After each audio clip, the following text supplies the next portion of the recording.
Lord இந்த August மாதத்தில் 21ஆம் தேதி ஆகிய இந்த வெள்ளிக்கிழமையின் காலை வேளையில் தேவ சமூகத்தில் வந்திருக்கிற ஒவ்வொருவரையும் கர்த்தர் தாமே ஆசீர்வதிப்பாராக. இந்த நாளிலும் நம்ம தியானிக்கிற தேவனுடைய வார்த்தை நம்முடைய பரிசுத்த வேதாகமத்தில் ஏசாயா தீர்க்கதரிசியின் புஸ்தகம் 54ஆம் அதிகாரம் 17ஆம் வசனம். Isaiah chapter 54 verse 17. உனக்கு விரோதமாய் உருவாக்கப்படும் எந்த ஆயுதமும் வாய்க்காதே போகும். உனக்கு விரோதமாய் நியாயத்தில் எழும்பும் எந்த நாவையும் நீ குற்றப்படுத்துவாய்.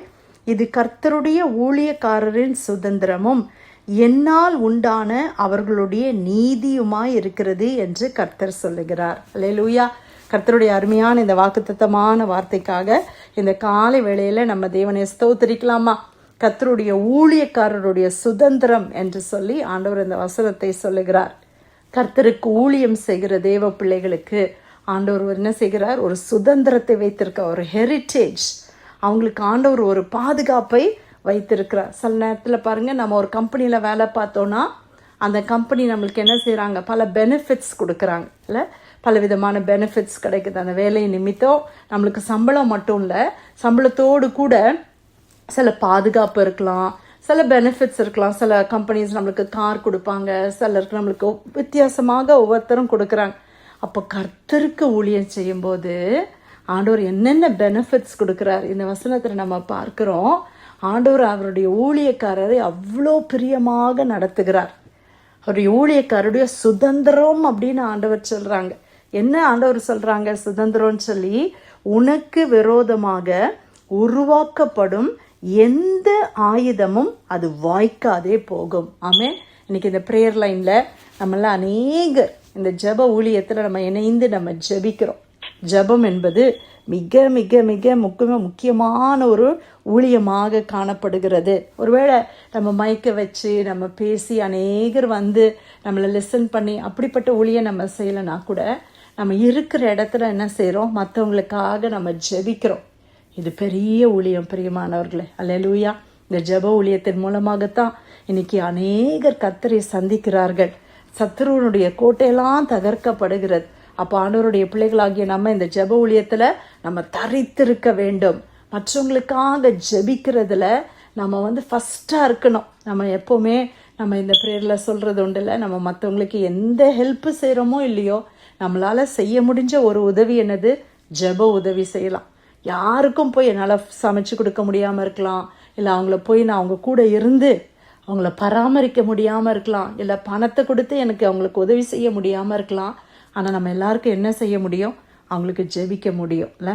அப்போ இந்த ஜெப ஊழியத்தில் இருக்கிற நமக்கு கூட இந்த வசனத்தை நம்ம அப்படியே எடுத்துக்கொள்ளலாம். கர்த்தர் என்ன சொல்கிறாரு? உனக்கு விரோதமாக உருவாக்கப்படும் எந்த ஆயுதமாக இருந்தாலும் அது வாய்க்காதே போகும். ஆமென். அப்போ ஆயுதம் உருவாக்கப்படுகிறது, ஆனால் அது வாய்க்காது. ஆமென். எதுவுமே வாய்க்காது. பிசாசு அநேக ஆயுதங்களை நமக்கு விரோதமாக அவன் உருவாக்கலாம், மனிதர்கள் செய்யலாம், உலகம் நம்மளுக்கு விரோதமாக செய்யலாம், ஆனால் அது வாய்க்கவே வாய்க்காதுன்னு கர்த்தர் சொல்லுகிறார். அது வாய்க்காது பிரியமானவர்களே.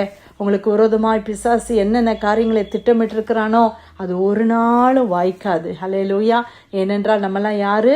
தேவனுக்கு ஊழியம் செய்கிறவர்கள், கர்த்தருக்கு பணிவிடை செய்கிறவர்களா இருக்கிறபடினால் அது வாய்க்கவே வாய்க்காது. உனக்கு விரோதமாய் நியாயத்தில் எழும்பும் எந்த நாவையும் நீ குற்றப்படுத்துவாய். நமக்கு விரோதமாக எவ்வளோ நாவுகள் எழும்புது, எவ்வளோ என்னெல்லாமோ பேசுகிறாங்க நமக்கு விரோதமாக, அப்படிதானே? சில நேரங்களில் நம்மளை பற்றி இப்படிலாம் பேசுகிறாங்களே அப்படின்னு சொல்லி கேள்விப்படும் போது அது மனசுக்கு ரொம்ப துக்கமாக இருக்குது. அதுவும் ஊழியக்காரர்களை பற்றி ரொம்ப ஈஸியாக என்ன செய்திடுறோம்? நம்ம எல்லாருமே பேசிடுறோம். நம்ம எல்லாருக்குமே மற்றவங்கள பற்றி பேசுறது ரொம்ப ஈஸியாக வந்துடுது. ஆனால் ஆண்டவர் சொல்கிறாரு, உனக்கு விரோதமாக எந்த நாவு எழும்பினாலும் அது என்ன செய்யுமா? விரோதமாய் நியாயத்தில் எழும்பும் எந்த நாவையும் நீ குற்றப்படுத்துவாய். அப்படியாக சிச்சுவேஷன் அப்படியே ஆண்டவர் தலைகீழ என்ன செய்வாராம்?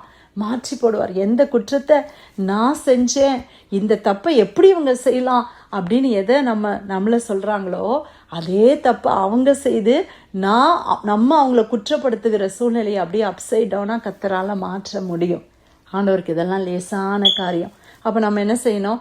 நம்ம கர்த்தரை பார்த்து ஆண்டவர் நமக்கு கொடுத்துருக்கிற ஊழியத்தை, வேலையை நம்ம செய்துக்கிட்டே இருக்கும்போது தேவன் இதெல்லாம் நமக்கு சுதந்திரமாய் கொடுத்திருக்கிறார். ஹல்லேலூயா. நம்ம போகிற சபையில் நம்ம ஊழியம் செய்ய வேண்டும். பிரியமானவர்களே, கர்த்தர் எந்த சபையில் உங்களை வச்சிருக்கிறாரோ அந்த சபையில் இருக்கிற போதகருக்கு நல்லா சப்மிட் பண்ணி அந்த அழைப்புக்கு, அந்த தரிசனம், எல்லா சபையிலையும் ஆண்டவர் ஒரு தரிசனத்தை வச்சிருக்கிறாங்க, ஒரு ஊழியரை வைத்திருக்கிறாங்க. அந்த ஊழியருக்கு நம்ம எப்படி இருக்கணும்? அன்னைக்கு மோசே அவருடைய கரங்களை வானத்துக்கு நேராய் அவர் தூக்கி நிறுத்தும் போது யோசுவா நல்ல அந்த வெற்றியை பெற்றுக்கொண்டார் என்று நம்ம பார்க்கிறோம், அமலேக்கியரோடு யுத்தம் பண்ணும்போது. ஆனால் ஆரோனும் ஊரும் என்ன பண்ணாங்களாம்? மோசேனுடைய கைகளை அப்படி பிடித்து நின்றார்கள். எவ்வளோ அருமையான ஒரு காரியம்ல.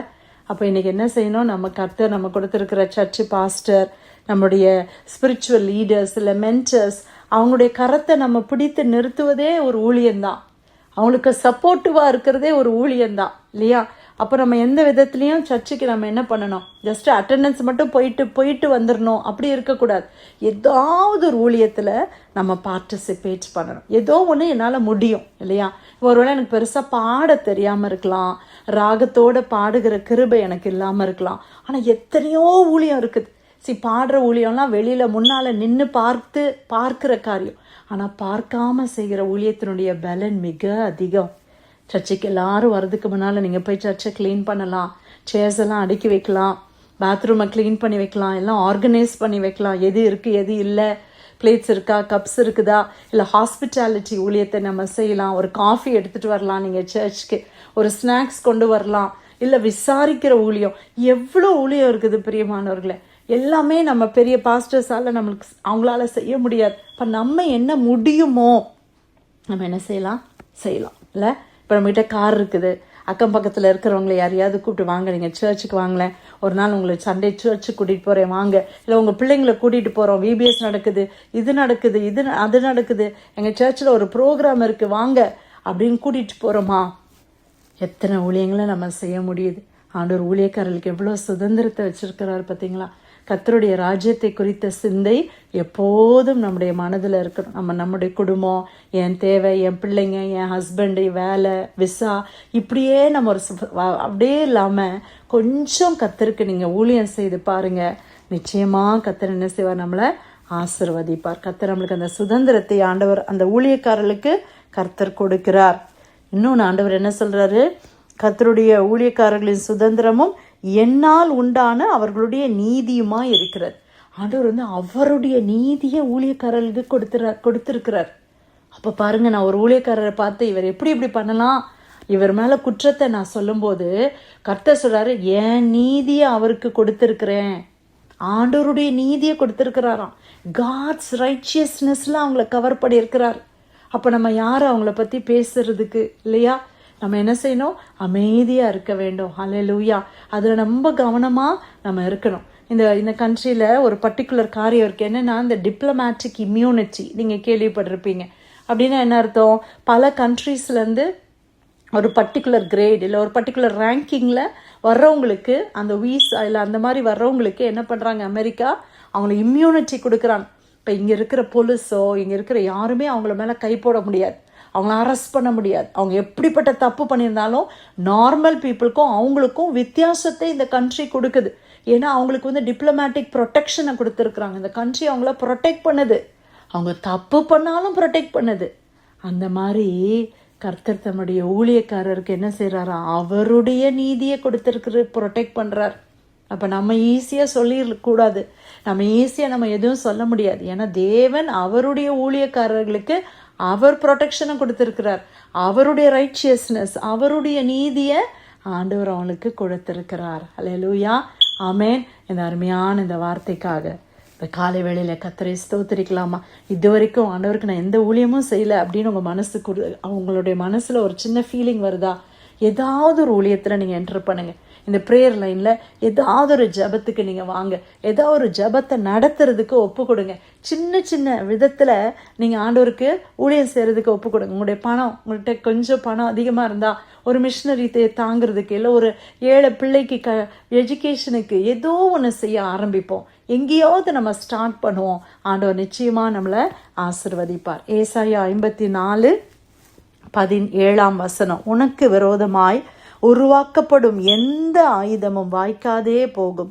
உனக்கு விரோதமாய் நியாயத்தில் எழும்பும் எந்த நாவையும் நீ குற்றப்படுத்துவாய். இது கர்த்தருடைய ஊழியக்காரர் சுதந்திரமும் என்னால் உண்டான அவர்களுடைய நீதியுமாய் இருக்கிறது என்று கர்த்தர் சொல்லுகிறார். தேவன் கொடுத்த நல்ல வார்த்தைக்காக ஆண்டவருக்கு நன்றி செலுத்தி பிரேயர்லைனில் வந்திருக்கிற யாராவது நம்ம ஜெபிக்கலாமா?